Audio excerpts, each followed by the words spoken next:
आज एक बड़ी और महत्वपूर्ण खबर के साथ पंचकूला के कालका में एक बड़ा सड़क हादसा हुआ है। हादसे ने एक बार फिर से कनीना बस हादसे की याद दिला दी है और कनीना बस हादसे के गम से आंखें नम की तो हादसे से सबक पर सवाल भी। रिपोर्ट आप देखिए।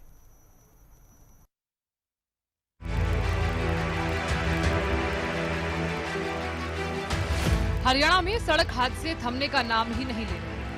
आए दिन हो रही सड़क दुर्घटनाओं में बेकसूर लोग बेवजह इस संसार को अलविदा कह रहे हैं। यात्रियों से भरी बसों के पलटने का तो सिलसिला सा शुरू ही हो गया है। इन हादसों का शिकार हो रहे हैं स्कूली बच्चे, चाहे कनीना का हादसा हो या फिर पंचकुला में बस का पलटना। अभी महेंद्रगढ़ के कनीना हादसे के दर्द के जख्म भरे भी नहीं थे कि हरियाणा के पंचकुला के कालका में रोडवेज की बस खाई में गिर गई। हादसे में 50 यात्रियों को चोटें लगी थी। हादसे के दौरान बस में स्कूली बच्चे भी सवार थे।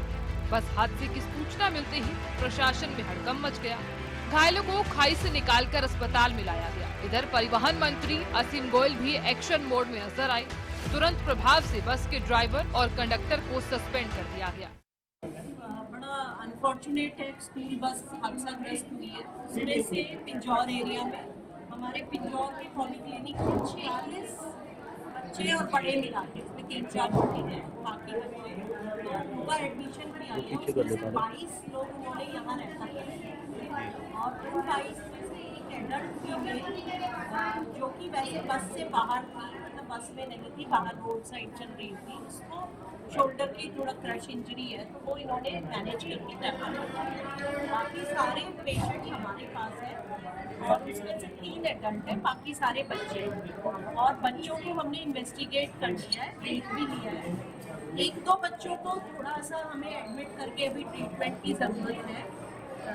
जैसे एक को हमें कुछ क्लेविकल इंजरी है, उनको स्लिप दे दिया। एक को थोड़ा नोज से ब्लड आ रहा है, वो कैरियर आ रहा था ब्लड, तो वैसे वो स्टेबल लग रही है, मैंने कुछ देखा है, लेकिन हम उसको डेफिनेटली किसी को रेफर भी किया गया। एक फीमेल को, एडल्ट फीमेल। लोग दोषी हैं, चाहे वो ड्राइवर है, कंडक्टर है, उनको सस्पेंड कर दिया गया क्योंकि बस के अंदर बहुत ज़्यादा ओवरलोडेड थी और जो बताया गया थोड़ी बस की स्पीड भी ज़्यादा थी। बस जो ही मोड़ के ऊपर पहुंची वो एक झटके के साथ पलट गई। जल्दी ही बच्चों को ठीक इलाज मिले, उनका उपचार हो और ऐसा हमारा प्रयास है। कनीना बस हादसे में समानांतर एक और बड़ा हादसा। हादसे में बस का पलटना, स्कूली बच्चों का जख्मी होना, जहन में कई बड़े सवाल आना लाजमी है। सड़क हादसों के पीछे क्या है कारण? स्कूली बच्चे क्यों हो रहे सड़क हादसे का शिकार? बस हादसे क्यों बार बार दे रहे दस्तक? सड़क हादसों से प्रशासन क्यों नहीं ले रहा सबक? बेलगाम चालकों पर क्यों नहीं हो रहा एक्शन?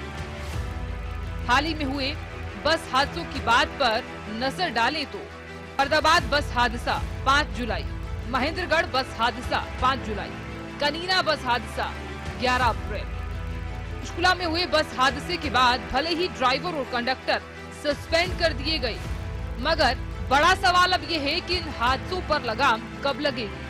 कब मासूम बेकसूर बच्चे सड़क पर चलते हुए महफूज महसूस करेंगे? Bureau report, Haryana news. और इसी खबर पर और ज्यादा जानकारी लेंगे हमारे विशेष संवाददाता रवि कालीरमन से और साथ ही चर्चा भी करेंगे। हमारे पॉलिटिकल एडिटर अमित तिवारी हमारे साथ जुड़ गए हैं, राजेंद्र जादौन वरिष्ठ पत्रकार भी हमारे साथ जुड़ गए हैं। सबसे पहले मैं रवि आपके पास ही आऊंगा, इस हादसे को लेकर के फिलहाल क्या कुछ ताजा जानकारी है, क्योंकि एक बड़ा हादसा है अपने आप। बिल्कुल हितेंद्र, बड़ा हादसा है और हरियाणा रोडवेज की बस ये हादसा ग्रस्त हुई है और कहीं ना कहीं पंचकुला के लिए बस चली थी और मिनी बस जिसको हम कह सकते हैं, सबसे कहीं ना कहीं इसमें 40 से ज्यादा जो हैं स्कूली बच्चे जो हैं वो घायल हुए हैं। 3 जो गंभीर रूप से घायल हुए हैं उनको पीजीआई रेफर किया गया है। एक महिला समेत 3 लोगों को पीजीआई रेफर किया गया है। कुछ एक बच्चों को प्राथमिक उपचार के बाद डिस्चार्ज कर दिया गया था, छुट्टी दे दी गई थी। कुछ एक जो जिन बच्चों को ज्यादा चोटें हैं उनका उपचार पंचकुला और कालका के अस्पताल में जो है वो चल रहा है। तो अब की बात की जाए तो लेटेस्ट अपडेट यही है कि ड्राइवर और कंडक्टर को सस्पेंड कर दिया गया है। पूरे मामले की जांच करने के लिए कमेटी का गठन किया गया है और बाकी जो तमाम बच्चे छात्र उसमें सवार थे वो स्वस्थ बताए जा रहे हैं, ठीक ठाक बताए जा रहे हैं। हालांकि 3 लोगों की जो गंभीर अवस्था थी, जो ज्यादा सीरियस थे, उनको पीजीआई रेफर किया गया था। इसके साथ साथ कहीं ना कहीं सवालिया निशान कई खड़े हो रहे हैं, क्योंकि जो प्राथमिकता के आधार पर जो चीजें निकल करके सामने आई हैं वो यही है कि बस चालक जो है ओवर स्पीड था, ये बताया जा रहा है। इसके साथ साथ तय सीमा यानी कि सीटिंग कैपेसिटी से डबल लगभग जो है वो उस बस में तमाम जो लोग थे वो सवार हैं। मिनी बस थी ये, 35 सीटर जो है वो बस बताई जा रही है और इसमें करीब 70 के आसपास जो है वो लोग सवार बताए जा रहे हैं। यानी कि ओवरलोडेड ये बस थी। कहीं ना कहीं गड्ढे वाला जो रोड था, सड़क की हालत है वो भी खस्ता बताई जा रही है। तो उसको लेकर कहीं ना कहीं प्राथमिक जो आसपास के जो लोग थे उनकी तरफ से ये तमाम जो बातें हैं वो कही गई थी, स्पीड ज्यादा होने के चलते और कहीं ना कहीं जिस प्रकार से ओवरलोड जो बस थी उसके कारण ये हादसा जो है वो हुआ है। हालांकि जांच कमेटी गठित कर दी गई है। जांच कमेटी अपनी तरीके से इस पूरे मामले की जांच करेगी, किस प्रकार से ये हादसा हुआ है, क्या ड्राइवर की कोई लापरवाही थी या बस में कोई तकनीकी खामी आई थी जिसकी वजह से ये हादसा हुआ है। लेकिन बड़ा हादसा है और इस हादसे से सबक जो है वो सरकार को लेना चाहिए, इस सिस्टम को लेना चाहिए।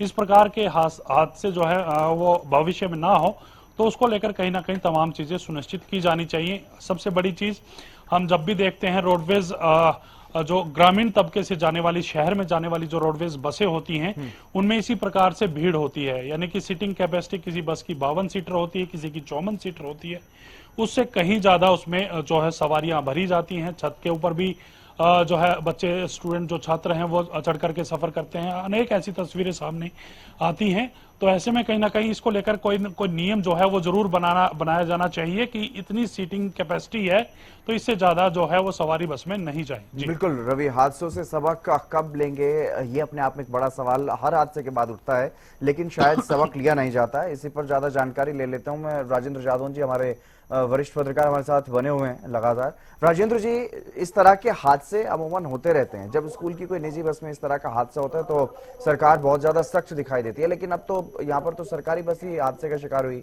और 40 बच्चे बताया जा रहा है कि स्कूल के बच्चे जो घायल इसमें हुए हैं, कईयों की तो हालत गंभीर बनी हुई है। क्या लग रहा है कि हादसों से सबक नहीं लेते हैं? देखिए, ऐसा है कि हमारे यहाँ दुर्घटना, हादसा होने के बाद संवेदनाएं व्यक्त की जाती है, कार्रवाई भी होती है। कभी अब जैसे बताया कि ड्राइवर कंडक्टर को सस्पेंड कर दिया गया, लेकिन प्रिवेंशन के लिए कोई पुख्ता इंतजाम नहीं होते। अब जैसे बताया कि दुर्घटना हुई है, गाड़ी जो है ओवर स्पीड थी, वो ओवरलोडेड भी थी, क्षमता से अधिक सवारियां बिठा ली गई। तो इन दोनों पर काबू करने के लिए, नियंत्रित करने के लिए कोई स्पीड गवर्नर लगाना चाहिए। कई बार बहुत सारे सुधार करने वाले ये मांग करते रहे कि गाड़ियों में स्पीड गवर्नर लगाया जाए कि एक निश्चित स्पीड से ज्यादा गाड़ी को चलाया ही नहीं जा सके। स्पीड गवर्नर की व्यवस्था ये होती है। और ये जो अधिक क्षमता से अधिक सवारियां बिठाई जाती है, इसके लिए भी कहीं कोई चेकिंग स्टाफ होना चाहिए जो लगातार अपना समय समय पर अचानक चेकिंग करता रहे। लेकिन घटना होने के बाद तमाम तरह की चर्चाएं शुरू हो जाती है, कार्रवाई हो गई, ये हो गई, संवेदनाएं व्यक्त कर दी जाती हैं और मामला फिर ठंडा हो जाता है। कनीना बस हादसे की भी दोबारा चर्चा शुरू हो गई इस हादसे के बाद। उसमें करीब कोई 1 दर्जन स्कूली बच्चों की डेथ हो गई थी और वो पता चला कि वो ड्राइवर नशे में था।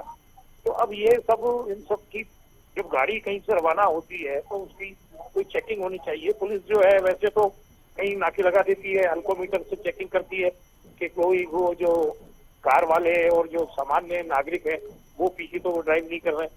लेकिन ये जो प्रोफेशनल ड्राइवर्स हैं, इनके लिए काबू करने के लिए क्या व्यवस्था है? जहाँ से गाड़ी रवाना हो वही उनका एल्कोमीटर चेक किया जाए, सबका जो है बाकायदा, फिर उसके बाद उनको रवानगी की पर्ची दी जाए। कुछ ऐसी व्यवस्था होनी चाहिए। लेकिन हादसे हो रहे हैं, कभी तो शराब के नशे की वजह से हो रहे हैं, कभी सड़क ठीक नहीं है, कभी ओवर स्पीड है, कभी क्षमता से अधिक। अब क्षमता से अधिक सवारियां उन्होंने क्यों बैठा ली? सवाल ये है कि रोडवेज सिस्टम, रोडवेज प्रबंधन की तरफ से व्यवस्था होनी चाहिए कि आप पूरी जितना ये आपकी सीट है उससे अधिक आप सवारियां बिल्कुल, कभी बिठाएंगे वाहन ही की नहीं। स्थिति ठीक नहीं तो कहीं सड़कें खराब, कहीं इस तरह की चीजें कि ओवरलोडिंग ज्यादा देखने को मिल रही है। हमारे पॉलिटिकल एडिटर अमित तिवारी भी लगातार हमारे साथ बने हुए हैं। अमित, क्या कुछ समझ आ रहा है, क्योंकि जिस तरह का ये हादसा हुआ है, ये तो पहाड़ी क्षेत्र है और यहाँ पर तो हादसे इस जरा सी लापरवाही हो तो हादसा बिल्कुल सामने होता है। लेकिन अगर इसके अलावा पूरे प्रदेश भर की भी बात करें, रोडवेज बसों की बात करें, जब स्कूली बच्चे स्कूल जाते हैं, कॉलेज जाते हैं, तो उस समय पर बहुत ज्यादा भीड़ जो है वो देखने को मिलती है। और अगर स्कूली बच्चे कॉलेज के जो छात्र होते हैं वो ना भी हों, तब भी कई जगहों पर इस तरह की स्थिति देखने को मिलती है कि जो सरकारी रोडवेज की जो बसें होती हैं उसमें भी ओवरलोड संख्या में लोग होते हैं। तो ऐसे में हादसों को तो न्योता खुद ही दे रहे हैं हम लोग। देखिए हितेंद्र, सबसे अहम बात है कि यह हादसा हुआ क्यों और इसकी मुख्य वजह क्या रही। एक तो जो सुरक्षा मानक है उनको लेकर जो चलते नहीं है बस परिचालक, चाहे वो सरकारी बस वाले हों या प्राइवेट वाले हों। और दूसरी अगर बात करें तो देखिए गड्ढों में सड़कें हैं या सड़कों में गड्ढे हैं, यह भी एक बड़ा कारण है, क्योंकि इस वजह से भी देखिए बसें अनियंत्रित हो जाती है, वाहन अनियंत्रित हो जाते हैं, जिस वजह से ऐसे हादसे सामने आते हैं। और दूसरा क्या है कि ड्राइवर जो है वो लापरवाही बरत रहे हैं। प्रदेश में हो क्या रहा है, परिवहन मंत्री तो बदल गए हैं, पहले मूलचंद शर्मा थे और अब असीम गोयल आ गए हैं। परिवहन मंत्री बदले लेकिन परिवहन की बदहाल व्यवस्था वो सुधारी नहीं जा सकी है। हालांकि आए दिन हम समाचार सुनने को मिलते हैं कि 1000 बसें शामिल हो रही है, बस में नया बेड़ा शामिल हो रहा है और ऐसा हो रहा है नया, मतलब बहुत कुछ बातें बहुत कुछ की जा रही है। लेकिन हकीकत यह है कि यहाँ जो सुरक्षा मानक है उनका पूरी तरह से अनुपालना नहीं हो रही, सड़कों की हालत नहीं सुधारी जा रही, परिवहन व्यवस्था नहीं सुधारी जा रही, कर्मचारियों के लिए कोई ट्रेनिंग की पुख्ता व्यवस्था नहीं है कि उन्हें समय समय पर ट्रेनिंग दी जाए, इस प्रकार के नियमों के कायदे समझाए जाए ताकि जो परिवहन व्यवस्था सुधरे। प्राइवेट पर तो आप लगाम लगाने की कोशिश करते हैं, आरटीए है, लेकिन सरकारी बसों पर आरटीए का डंडा नहीं चल पाता। उन्हें खुद को ही जो है वो एक उड़न दस्ता उनका आता है, लेकिन वो बिना टिकट यात्रा करने वालों को तो रोकता है, लेकिन जो क्षमता से ज्यादा सवारियां बैठी है उन्हें नहीं रोका जा रहा। तो ऐसे में देखिए केवल सस्पेंशन से कुछ नहीं होगा, 2 कर्मचारी सस्पेंड हो गए उससे कुछ नहीं होगा, बदलाव लाना होगा परिवहन व्यवस्था में और जो इसके लिए उत्तरदायी लोग हैं उन पर जिम्मेदारी डालनी होगी। देखिए परिवहन विभाग के जितने भी कर्मचारी हैं उनके लिए ट्रेनिंग की व्यवस्था होनी चाहिए, बसों की भी समुचित व्यवस्था संख्या बढ़ाई जानी चाहिए और जो सड़कें हैं बदहाल व्यवस्था सड़कों की है और अभी बारिश के दिन है, सड़कें टूटी फूटी है, उन्हें भी सुधारने की जरूरत है। पूरे प्रदेश में ऐसे हालात हैं जिनको लेकर देखिए हादसों से सबक सीखना चाहिए और निश्चित रूप से यह हादसा भी सिखाकर जाएगा अगर सीखने वाले हुए तो। बिल्कुल बिल्कुल। राजेंद्र जी, क्या लगता है, क्या इस हादसे से कुछ सबक लेगी सरकार, कुछ सबक सिस्टम को मिलेगा? क्योंकि सिर्फ ड्राइवर और कंडक्टर पर पूरा का पूरा ठीकरा फोड़ देना किसी भी हादसे का मुझे लगता है कि ठीक नहीं होगा। जिस तरह से बसों के सिस्टम को लेकर के जानकारी सामने आ रही है कि वहां पर सिर्फ एक ही बस उस रूट पर चलती है, तो ऐसे में क्या ओवरलोड नहीं होगी बस? और जिस सड़क पर वो चलती है वो सड़क भी अगर टूटी हुई है तो फिर हादसे के लिए असल में जिम्मेदार कौन है? देखिए ऐसा है कि इसकी व्यापक जांच होनी चाहिए, सारे पहलुओं को देखा जाना चाहिए। ये भी ठीक है कि भाई ड्राइवर कंडक्टर की मजबूरी है कि बस एक ही थी तो एक प्रेशर रहा होगा कि हमें भी लेके चलो, अभी हमें भी लेके चलो, हम लेट हो रहे हैं, कुछ इस तरह के कारण भी हो सकते हैं। तो इसमें पूरे सरकारी तंत्र का की जो जिम्मेदारियां हैं सभी पहलुओं की जांच करके और आगे के लिए उनका निवारण किया जाना चाहिए कि इस तरह के मान लो कि स्कूल के रूट पर जहाँ स्कूली बच्चों का आ जाना है तो वहाँ बसों की पर्याप्त व्यवस्था होनी चाहिए, या फिर जैसे दूसरे जैसे सवारियां बैठाई गई हैं तो उनको नहीं बैठाया जाता, या स्पेशली स्कूली बच्चों की बस थी क्या नहीं थी, वो जिस तरह से 10 अगर स्कूली बच्चों की है तो उनको सिर्फ बच्चों तक ही सीमित रखा जाना चाहिए। तो सारे पहलुओं की जांच करके ही सामने आ सकता है कि एक्चुअल में कारण क्या थे और वो जो कारण है अब ओवरलोड करने की कुछ मजबूरी थी तो ये भी दूर किया जाना चाहिए कि ओवरलोड ही करना पड़े और एक ही बस पर निर्भरता हो ज्यादा से ज्यादा लोगों की, और वैसी मजबूरी में ओवरलोड लोगों को अधिक क्षमता से अधिक सवारियां बिठाने की मजबूरी। तो ये सारी समस्याओं का, ऐसे कारणों का निवारण होना चाहिए, इसकी एक व्यापक जांच होनी चाहिए। ये सस्पेंशन तक ही नहीं सीमित होना चाहिए कि आखिर में उन्होंने क्षमता से अधिक सवारियां क्यों बिठाई, और रोड का भी देखा जाना चाहिए कि रोड की क्या कंडीशन थी, उसकी वजह से बैलेंस बिगड़ा या क्या हुआ, वो सारी जांच करके ही आगे के लिए करना चाहिए। स्कूली बसें अक्सर दुर्घटना का शिकार होती रही है और उस पर रोक नहीं लगाई जा सकी है। ये तो सरकार को इसको एक चुनौती के रूप में देखना चाहिए और उसके लिए एक व्यापक जांच के बाद कोई जरूरी कदम उठाए जाए। बिल्कुल अमित, क्योंकि अमित यहाँ पर हमने देखा है, जैसा आपने भी कहा कि परिवहन मंत्री बदले लेकिन परिवहन व्यवस्था वैसे की वैसे बदहाल है। यहाँ पर भी अब सस्पेंशन कर दी गई है ड्राइवर और कंडक्टर की, लेकिन क्या ये काफी है ये जो एक्शन लिया गया है, या फिर इसमें क्योंकि और भी बहुत सारे पहलू हैं उन पर भी जिस तरह से कहा जा रहा है कि जांच तो होगी, लेकिन क्या जांच वाकई होती है, क्या वाकई उन जिम्मेदार लोगों पर कार्रवाई होती है जो इस तरह के हादसों के लिए कहीं ना कहीं जिम्मेदार होते हैं? देखिए जितेंद्र, सबसे अहम बात है कि इस बस में करीब 60-70 सवारियां थी, उनमें से 40 बच्चे थे। तो वो 40 बच्चे उस समय बस में थे, मिनी बस थी। तो ऐसे में जो रूट चलता है, जिस समय ज्यादा उस पर रूट पर ज्यादा सवारियां हो, यानी कि सुबह के समय में यानी बच्चे ज्यादा स्कूल जाते हैं और दोपहर में छुट्टी के समय में बच्चों का आवागमन ज्यादा होता है, तो ऐसे समय में उस रूट पर बसें बढ़ाई जा सकती हैं। ये एक छोटा सा कदम है अगर विभाग उठाना चाहे, क्योंकि उन्होंने किलोमीटर स्कीम भी शुरू करी, तरीके कई किए, लेकिन उसका कोई असर जो है वो हरियाणा में परिवहन व्यवस्था सुधारने में नहीं लगा है, कोई दिखाई नहीं देता है।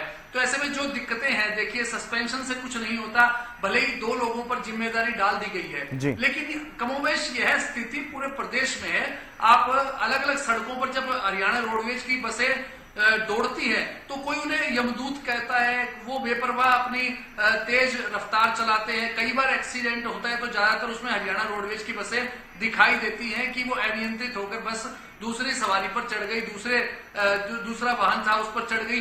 तो ऐसे रोज हादसे होते हैं। तो उन हादसों पर नियंत्रण लगाने के लिए निश्चित रूप से एक जरूरी प्रभावशाली कदम उठाने चाहिए। जो रोडवेज की यूनियनें जो अपनी मांग लेकर आती हैं, परिवहन विभाग के मंत्री के पास आती है, सरकार के पास जाती है, तो कम से कम उन्हें भी इस प्रकार से उनके साथ बैठक करके उन्हें समझाना चाहिए कि अपने कर्मचारियों को निश्चित रूप से एक हिदायत जो है तमाम यूनियनों को भी देनी चाहिए कि बसों की गति जो है वो नियंत्रित रखें, क्षमता से ज्यादा सवारी ना बिठाएं, और ऐसा दबाव भी उन पर नहीं होना चाहिए कि इतनी सवारी बिठाएं और इतना जो रेवेन्यू जुटेगा। उसके लिए आप बसें बढ़ा सकते हैं, सड़कों की हालत सुधार सकते हैं। व्यवस्था सुधरेगी तो निश्चित रूप से ऐसे हादसों पर हितेंद्र लगाम निश्चित रूप से लगेगी। जी बिल्कुल, चलिए बहुत शुक्रिया अमित तमाम जानकारी देने के लिए, और राजेंद्र जादव जी आपका भी बहुत शुक्रिया, तमाम महत्वपूर्ण पहलुओं पर आप दोनों ने बातें रखी हैं। और ये एक हादसा अपने आप में बड़ा हादसा है, जिस तरह से इससे पहले भी स्कूली बस जो है, स्कूली वाहन हादसों का शिकार होते रहे, तब भी सवाल उठते रहे हैं, और अब एक बार फिर से, क्योंकि इस